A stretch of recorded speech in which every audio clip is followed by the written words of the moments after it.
3 months ago, on my way back from work, I received a slap that would shake my very core. I laugh about it now, but it wasn't a very funny event to me that day. I want to share that experience with you today. I hope that you enjoy the story and that you learn a few lessons from it. Remember to subscribe to this channel and like this video.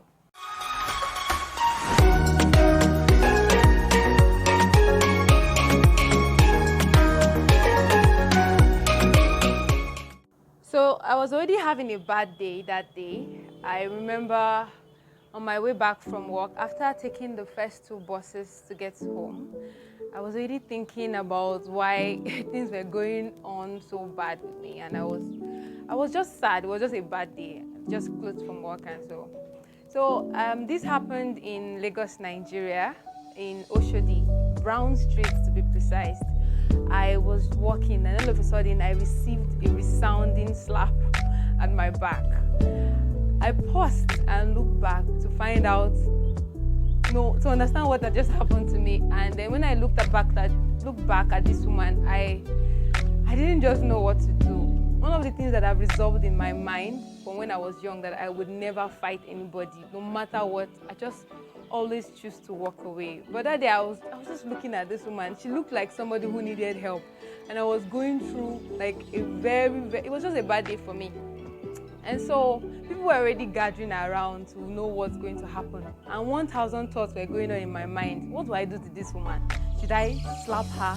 Should I walk away?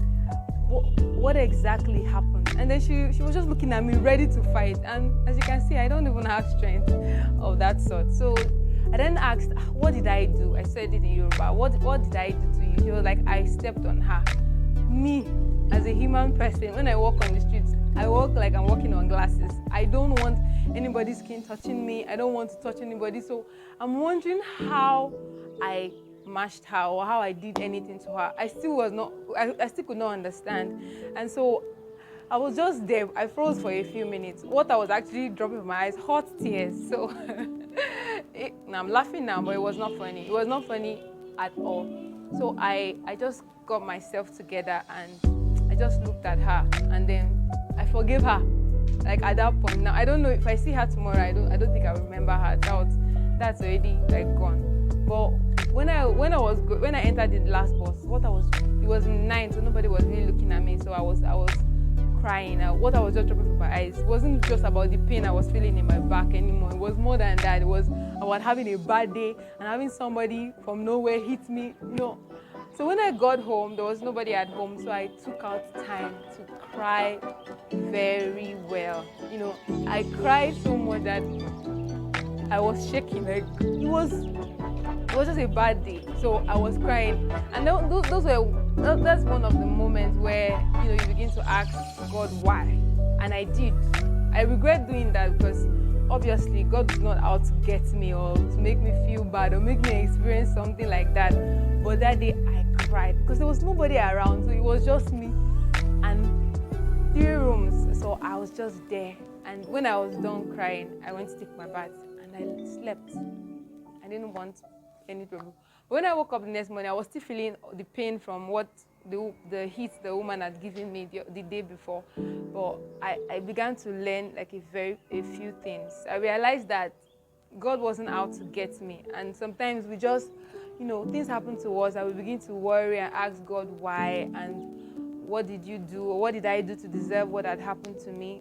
Things happen to us for a reason. The truth is, today when I'm passing by that road, I always look back because it happened, and I still look back and try to check out my back, like, oh, hope there's nobody who's going to hit me again today. Hope there's nobody who's going out to hit me.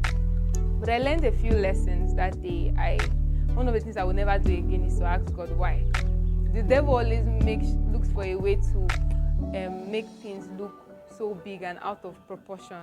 Always make us look like God is not doing enough for us. If he finds you in a sad mood, he gives you numerous reasons to feel even sadder. If that's a word. But that day I'm laughing about it now, thinking about it, but it wasn't an interesting day for me. And I've learned that no matter what happened, no matter what's going on around me, God still loves me. And no matter what bad circumstance, or if I get hit again, God forbid, or no, it wasn't just a good day. One of the things I learned that day was that the devil will always look out for a bad day to make you feel like you're not good enough.